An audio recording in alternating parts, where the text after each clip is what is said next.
జనసేన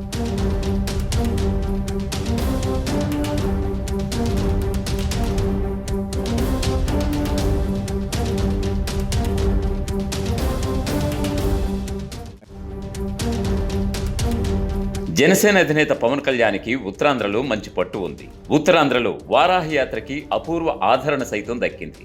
మొదటి నుంచి కూడా పవన్ దృష్టంతా ఉభయ గోదావరి జిల్లాలు ఉత్తరాంధ్ర మీదే ఉంది. జనసేన బలం కూడా ఈ జిల్లాల్లోనే ఎక్కువగా ఉందని పవన్ అనుకుంటున్నారు. అందుకని ఉభయ గోదావరి జిల్లాల్లో పర్యటించిన సమయంలో 34 సీట్లలో ఎక్కడా కూడా వైసీపీని గెలవనీయకూడదని పదే పదే చెప్పుకొచ్చారు. అలాగే ఉత్తరాంధ్రలోనూ 34 సీట్లే ఉన్నాయి. మొత్తం ఈ 68 నియోజకవర్గాలపైనే పవన్ ఎక్కువగా ఫోకస్ చేసినట్లుగా అర్థమవుతోంది. 2019 ఎన్నికల్లో జనసేనకు ఎక్కువ ఓట్లు వచ్చింది కూడా ఈ ప్రాంతంలోనే. కాబట్టి ఈ 68 నియోజకవర్గాల్లోనే గట్టిగా దృష్టి పెట్టి గెలవాలన్నది పవన్ వ్యూహంగా కనబడుతోంది. టీడీపీతో పొత్తు ఉన్న పవన్ దృష్టంతా 68 నియోజకవర్గాల్లో పోటీ చేసి గెలవడంపైనే ఉందనే టాక్ అయితే ఉంది. ఈ నియోజకవర్గాల్లో ఎక్కువ గెలుచుకుంటే తాను రాజకీయాల్లో ప్రభావవంతమయ్యే అవకాశం ఉంటుందని పవన్ ఆలోచనగా కనిపిస్తోంది. పవన్ అంచనా ప్రకారం కనీసం 40 నియోజకవర్గాలను గెలుచుకుని తాను పవర్ చాటాలని భావిస్తున్నారు. పొత్తులో భాగంగా ఎక్కువ స్థానాలని జనసేన ఉభయ గోదావరి జిల్లాలు ఉత్తరాంధ్రలోని తీసుకునే అవకాశం ఉన్నట్లుగా తెలుస్తోంది. అందుకే తనకు బలం ఉన్న చోట పోటీ చేసే స్థానాలపై ఇప్పటికే పవన్ టీడీపీ నుంచి ఒక క్లారిటీ తీసుకున్నట్లుగా స్పష్టమవుతోంది. ఉత్తరాంధ్రలో 34 అసెంబ్లీ స్థానాలు ఉన్నాయి. అందులో చాలా వరకు స్థానాలను జనసేనకు విడిచిపెట్టేందుకు టీడీపీ అంగీకరించింది అనే టాక్ కూడా నడుస్తోంది. ఉత్తరాంధ్రలోని 3 జిల్లాల్లో ప్రాతినిధ్యం ఉండేలా జనసేన భావిస్తున్నట్లుగా సమాచారం. 2009లో ప్రజారాజ్యం గెలిచిన మెరుగైన ఓట్లు సాధించిన సీట్లతో పాటు గత ఎన్నికల్లో జనసేన దక్కించుకున్న ఓట్లను బట్టి ఉత్తరాంధ్రలో సీట్ల కేటాయింపులు జరుగుతున్నట్లుగా ప్రచారం జరుగుతోంది. ఉమ్మడి విశాఖ జిల్లాలో గాజువాక, భీమిలి, పెందుర్తి, యలమంచిలి స్థానాలను జనసేనకు కేటాయించనున్నట్లుగా సమాచారం. గాజువాక నుంచి గత ఎన్నికల్లో పవన్ పోటీ చేయగా ఈసారి జనసేన కీలక నేత తాతారావు పోటీ చేయబోతున్నారని సమాచారం. ఆయన 2019లో విశాఖ తూర్పు నుంచి పోటీ చేసి ఓటమి చెందారు.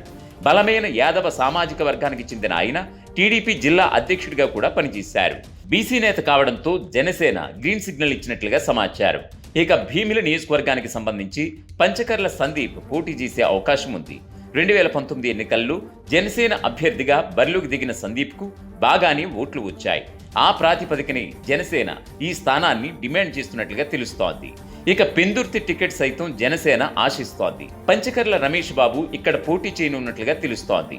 వైసీపీ జిల్లా అధ్యక్షుడిగా ఉన్న ఆయన కొద్ది రోజుల కిందట జనసేనలో జాయిన్ అయ్యారు. దీంతో ఆయనని దృష్టిలో ఉంచుకుని పవన్ టికెట్ తీసుకున్నట్లుగా తెలుస్తోంది. యలమంచిలిలో సుందరపు విజయ్ కుమార్ దూకుడుగా వ్యవహరిస్తున్నారు. టీడీపీ నుంచి జనసేనలో చేరి గత ఎన్నికల్లో పోటీ చేశారు. దాదాపు 20,000 ఓట్లు సాధించారు. ఈసారి ఆయనను బరిలో దించితే విజయం ఖాయమని పవన్ భావిస్తున్నట్లుగా తెలుస్తోంది. ఇక విజయనగరం జిల్లాకు సంబంధించి నెల్లిమర్ల నియోజకవర్గాన్ని జనసేనకు కేటాయిస్తారని టాక్. ఇక్కడ కాపు సామాజిక వర్గం ఎక్కువగా ఉంది.